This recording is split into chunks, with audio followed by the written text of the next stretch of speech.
was a student who had the perfect life. She passed all of her classes, had the most best friends, and had an amazing man who loved her.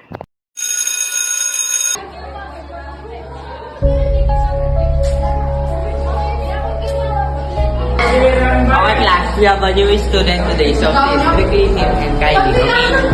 Meet Caleb. Hi everyone, I'm Caleb. I'm 14 years old. You can sit beside Alina. Okay, sir. Wow, Alina, it's so beautiful. Look, okay class, our topic for today is communication style.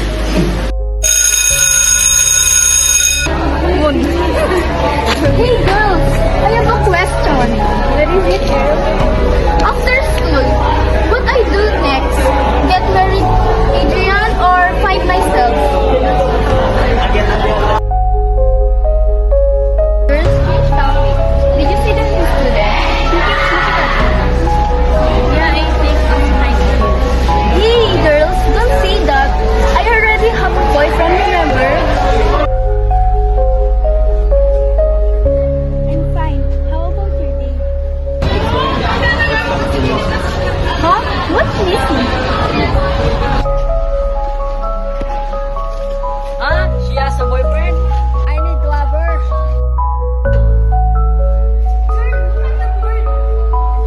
Oh dear! Who wrote this?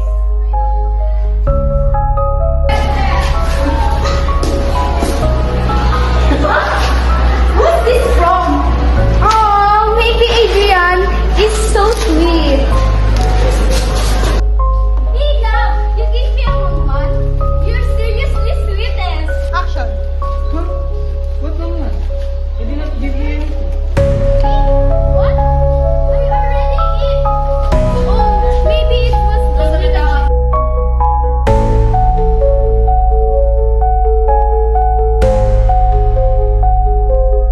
I bought this. Hey Caleb, what are you doing with my girlfriend? Nothing, bro. Hey, bro, I just wanted to let you know that Alina should be mine.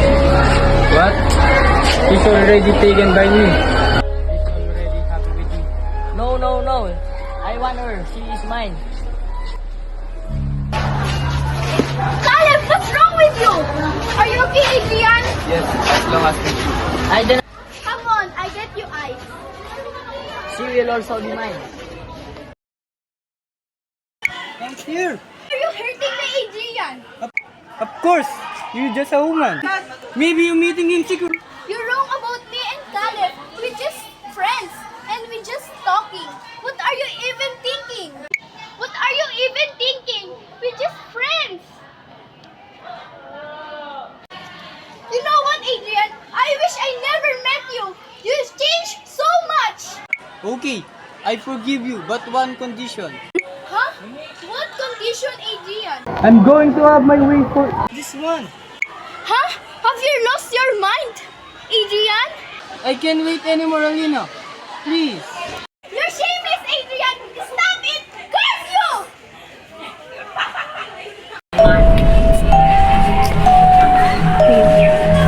Oh my god, who's this?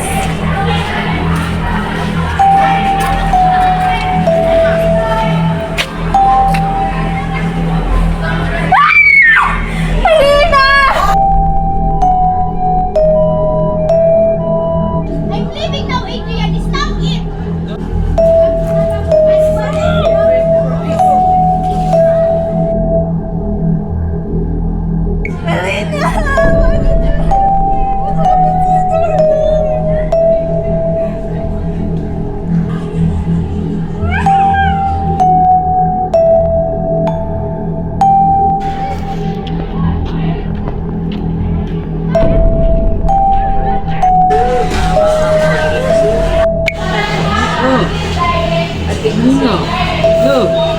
Brianna went to Alina's funeral and Brianna said something to Bernice, which was Alina's mother, that she knew something about what was happening.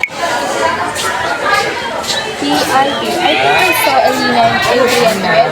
Oh, okay. Thanks for the information. Caleb went to Alina's funeral. No, no, no. It's not my fault.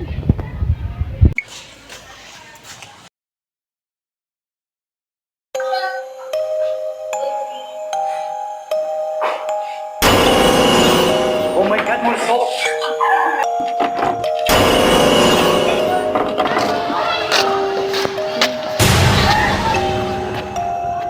What should I do? You tell my parents. You killed me. Okay.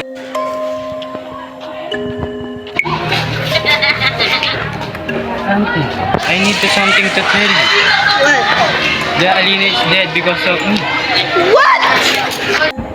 I don't know how I did it. How dare you do this to my daughter? Stop it, Adrian! Stop it! No. Stop, please! Ah! Ah! Stop it!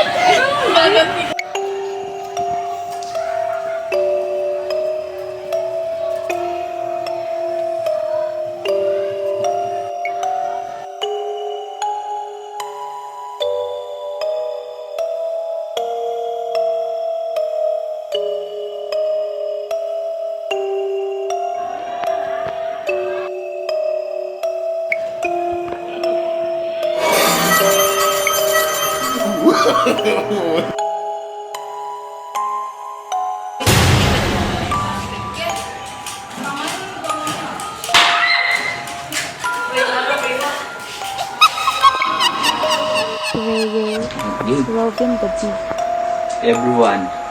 Everyone, we have gathered for the loss of Miss Elijah, for her daughter passed away due to too much stress and pressure. Let us pray. Dear Father,